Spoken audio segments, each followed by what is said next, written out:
નખત્રાણા તાલુકાના ખીરસરા રોહા ગામે આવેલ રામેશ્વર મહાદેવ મંદિરમાં ચોરી થઈ હતી તેનો ભેદ ઉકેલાયો છે। નખત્રાણા પોલીસે 2 આરોપીની ધરપકડ કરી ₹22,000નો મુદ્દામાલ કબજે કરી ધોરણસરની કાર્યવાહી હાથ ધરી છે।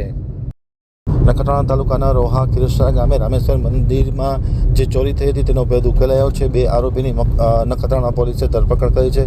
ફરદીન ઉર્ફે ભૂરો અબલા બજીર મુસ્લિમ ઉંમર વર્ષ 26, રફીક ઉર્ફે અપિયો દાઉદ બજીર મુસ્લિમ ઉંમર વર્ષ 28 રવેશથી બંને રોહા સુમરી તાલુકો નખત્રાણાને પકડી પાડી તેમને ખીરસરા રોહા ખાતે આવેલ રામેશ્વર મહાદેવના મંદિરમાં ચોરી કરી હતી અને ચોરીનો મુદ્દામાલ પોલીસે કબજે કરેલ છે, જેમાં મોબાઈલ નંગ 1, તેમનું બાઇક છે GJ12BK 9509 ₹15,000નું તથા દાનપેટીમાંથી ₹2,475 જે ચોરી કરી ગયા હતા એ કબજે કરવામાં આવ્યો છે। કુલ મળીને ₹22,475નો મુદ્દામાલ નખત્રાણા પોલીસે કબજે કર્યો છે। પોલીસ ઇન્સ્પેક્ટર મકવાણાના માર્ગદર્શન હેઠળ PSI Begadiya, ASI Jayantibhai Majirana, head constable Vershibhai તથા અન્ય સ્ટાફના લોકોએ આ ચોરીનો ભેદ ઉકેલ્યો હતો।